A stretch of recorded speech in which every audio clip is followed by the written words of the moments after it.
வணக்கம். மாலை முரசு செய்திகளை விரிவாக பார்ப்பதற்கு முன்பாக முதலில் தலைப்புச் செய்திகளை பார்க்கலாம். அதிமுக தலைமையிலான தேசிய ஜனநாயக கூட்டணி கட்சிகளிடையே வரும் 16ஆம் தேதி முதல் தொகுதி பங்கீடு கையெழுத்தாகும் என தகவல். என்டிஏ கூட்டணிக்குள் தாவேகா வரும் பட்சத்தில் பாஜக, பாமக, அமமுகவுக்கு தொகுதிகள் குறைக்கக்கூடும் என்றும் தகவல்.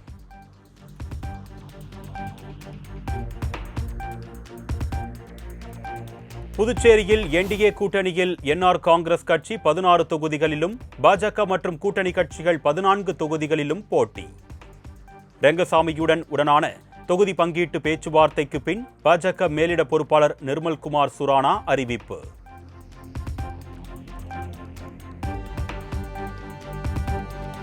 பத்திரிகையாளர்கள் ஓய்வூதியம் 12,000 ரூபாயில் இருந்து 15,000 ரூபாயாகவும், குடும்ப ஓய்வூதியம் 6,000 ரூபாயில் இருந்து 7,500 ரூபாயாகவும் உயர்த்தி முதலமைச்சர் மு.க.ஸ்டாலின் உத்தரவு. அங்கீகார அடையாள அட்டை வைத்திருப்பவர்களுக்கு மருத்துவ காப்பீடு வழங்க நடவடிக்கை எடுக்கவும் ஆணை.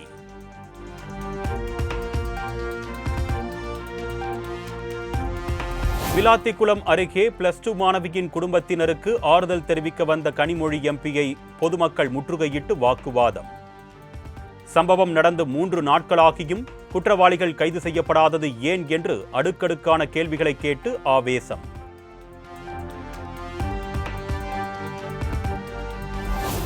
வேடநத்தம் சிறுமி கொலை விவகாரத்தில் சம்பவம் நடந்து 3 நாட்களாகியும் குற்றவாளிகள் கைது செய்யப்படாததற்கு திமுக அரசுக்கு இபிஎஸ் கண்டனம்.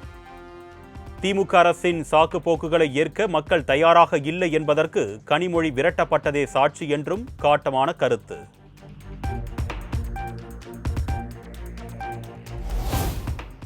வேடநத்தம் மாணவி கொலை வழக்கில் விரைவில் குற்றவாளிகள் கைது செய்யப்படுவார்கள். தூத்துக்குடி விமான நிலையத்தில் திமுக எம்பி கனிமொழி உறுதி.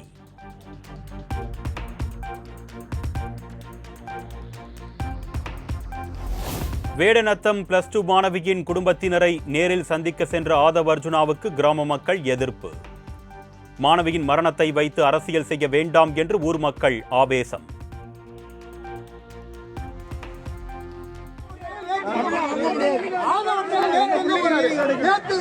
போராட்டம் நடக்கும்போது ஆதவர்த்தனை வரலன்னு சொன்னாங்க. ஆதவர்த்தனா நேத்து எங்க போறாரு?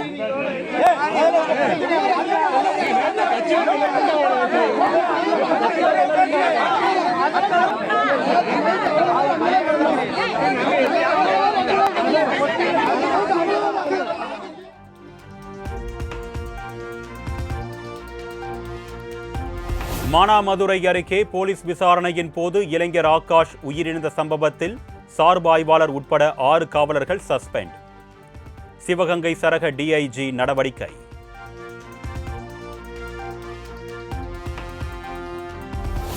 திமுக கூட்டணியில் கொங்குநாடு மக்கள் தேசிய கட்சிக்கு 2 தொகுதிகள் ஒதுக்கீடு. முதலமைச்சர் மு.க.ஸ்டாலின் முன்னிலையில் தொகுதி உடன்பாட்டில் கையெழுத்திட்டார் ஈஸ்வரன்.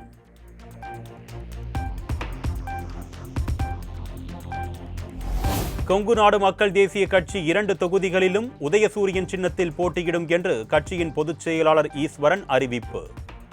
திமுக கூட்டணியில் புதிய கட்சிகள் இணைந்துள்ளதால் தொகுதியை குறைத்து வாங்கியதாகவும் விளக்கம்.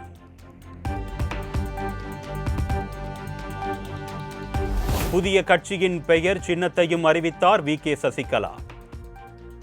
அனைத்திந்திய புரட்சித் தலைவர் மக்கள் முன்னேற்றக் கழகம் என்று அறிவிப்பு.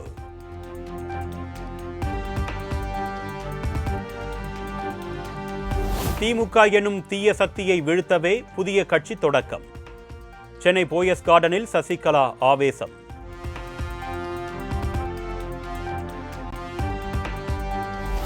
ஒத்த கருத்து கொண்ட கட்சிகளுடன் வரும் தேர்தலில் கூட்டணி வைத்து போட்டியிடுவோம் என்று சசிகலா பேட்டி. அஇஅதிமுக வேட்பாளர்கள் தென்னந்தோப்பு சின்னத்தில் போட்டியிடுவார்கள் என்றும் அறிவிப்பு.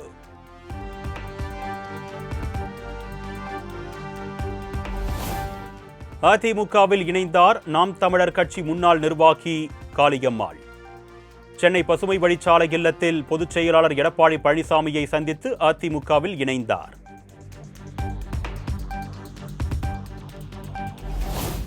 எரிவாயு தட்டுப்பாடு விவகாரத்தில் மத்திய அரசை கண்டித்து திமுக கூட்டணி கட்சிகள் மார்ச் 15ஆம் தேதி ஆர்ப்பாட்டம். அனைத்து மாவட்டங்களிலும் மார்ச் 15ஆம் தேதி காலை 10:30 மணிக்கு ஆர்ப்பாட்டம் என்று திமுக கூட்டணி அறிவிப்பு.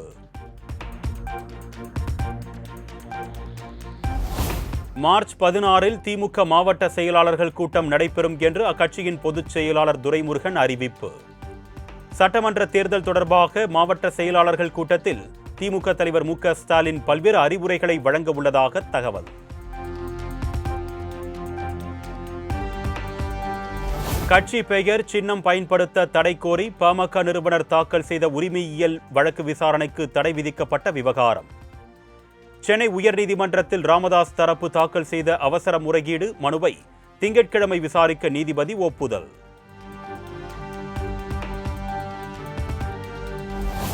நடிகர் ரஜினிகாந்தை திமுக மிரட்டியதாக கூறுவது அப்பட்டமான பொய் என்று அமைச்சர் ரகுபதி கருத்து. ரஜினிகாந்தை யாரும் மிரட்ட முடியாது என்றும் திட்டவட்டம்.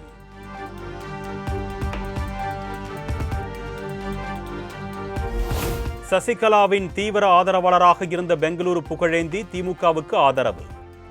சமீபத்தில் புரட்சி அண்ணா திராவிட முன்னேற்றக் கழகம் என்ற கட்சியை தொடங்கிய நிலையில் வரும் தேர்தலில் திமுகவை ஆதரித்து பிரச்சாரம் செய்யப் போவதாக அறிவிப்பு.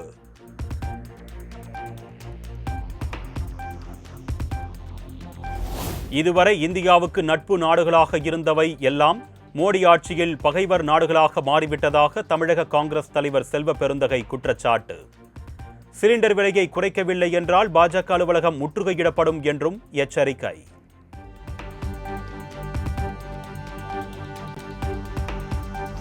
சிலிண்டர் தட்டுப்பாடு மற்றும் சிலிண்டர் விலையை குறைக்க வலியுறுத்தி மத்திய அரசை கண்டித்து தமிழ்நாடு காங்கிரஸ் சார்பில் சென்னை எழும்பூரில் பேரணி. சிலிண்டரை பாடையில் ஏற்றி ஒப்பாரி வைத்தது போல காங்கிரஸ் கட்சி தொண்டர்கள் நூதன போராட்டம்.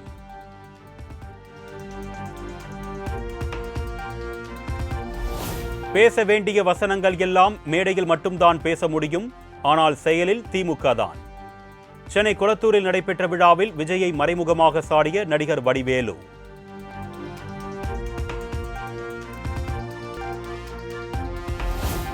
தமிழகத்தில் பெண்கள் சிறுமிகளுக்கு எதிராக பாலியல் குற்ற சம்பவங்கள் அதிகரிப்பது பற்றி மாநிலங்களவையில் இன்பதுரை எம்பி ஆவேசம். தினம் தினம் நிர்பயா சம்பவங்களை எதிர்கொண்டு வரும் தமிழ்நாடு சீரியஸ் கண்டிஷனில் இருப்பதாகவும் வேதனை.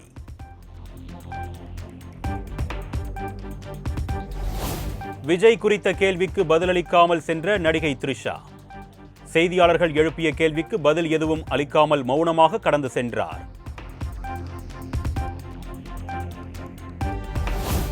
காலி மது பாட்டில்களை திரும்ப பெறும் திட்டத்தை மே 31ஆம் தேதிக்குள் அமல்படுத்துமாறு தமிழக அரசுக்கு சென்னை உயர்நீதிமன்றம் உத்தரவு.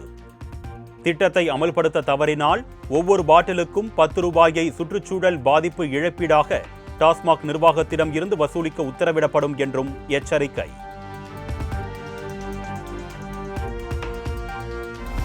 வடபழனி முருகன் கோயில், திருநீர்மலை பெருமாள் கோவிலுக்கு சொந்தமான நிலங்களை ஆக்கிரமிப்பில் இருந்து மீட்க கோரிய வழக்கு. ஆக்கிரமிப்புகளை அகற்றி இன்னும் 2 வாரத்தில் அறிக்கை தாக்கல் செய்ய இந்து சமய அறநிலையத்துறைக்கு சென்னை உயர்நீதிமன்றம் உத்தரவு.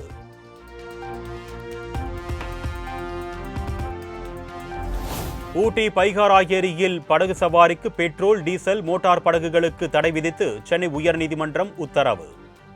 ஒலி மாசு, நீர் மாசடைவதாக குற்றச்சாட்டு எழுந்த நிலையில் ஏரியை ஆய்வு செய்வதற்கு நிபுணர்கள் ஏற்பாடு.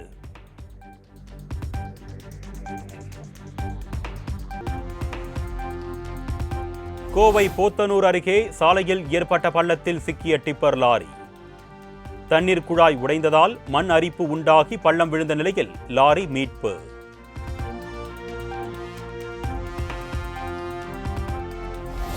குறிப்பிட்ட துறை அல்லது குறிப்பிட்ட பகுதிக்கு எல்பிஜி விநியோகத்தில் முன்னுரிமை அளிப்பது குறித்து சம்பந்தப்பட்ட மாநில அரசு முடிவு செய்யலாம்.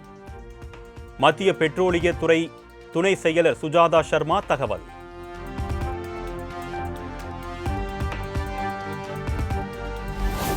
பெட்ரோல், டீசல் மற்றும் சமையல் எரிவாயு தட்டுப்பாட்டிற்கு கண்டனம்.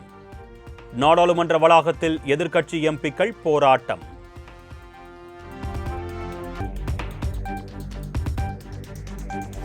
மக்களவையில் காங்கிரஸ் உள்ளிட்ட எதிர்க்கட்சிகள் கடும் அமளி. சிலிண்டர் தட்டுப்பாட்டை போக்க வலியுறுத்தி எம்பிக்கள் முழக்கம்.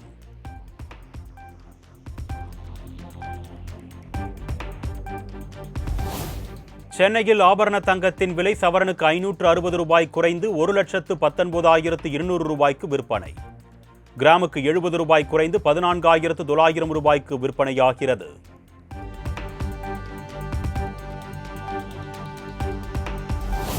துபாயில் உள்ள சர்வதேச நிதி மையத்தை ட்ரோன் மூலம் தாக்கிய ஈரான். பெரும் சப்தத்துடன் கரும்புகை வெளியேறியதால் மக்கள் அச்சம்.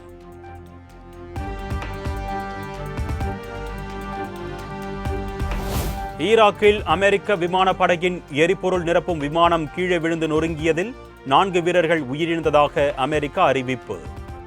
விபத்துக்கான காரணம் குறித்து விசாரித்து வருவதாகவும் தகவல்.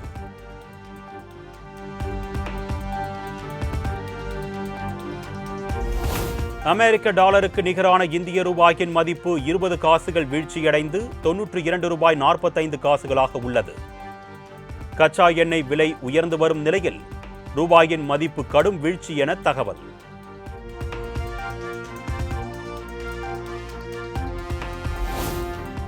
பழனி தண்டாயுதபாணி கோவிலில் நடிகை அமலா பால் சாமி தரிசனம். ரசிகர்கள், கோவில் ஊழியர்கள் செல்ஃபி எடுத்து மகிழ்ச்சி.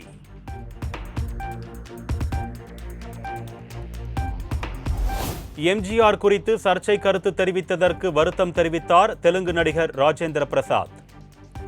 எம்ஜிஆர் மீது அவதூறு பேசும் அளவுக்கு தைரியம் தனக்கு இல்லை என்றும், விளையாட்டாக கூறியது விபரீதமாகிவிட்டது என்றும் வீடியோ வெளியிட்டு விளக்கம்.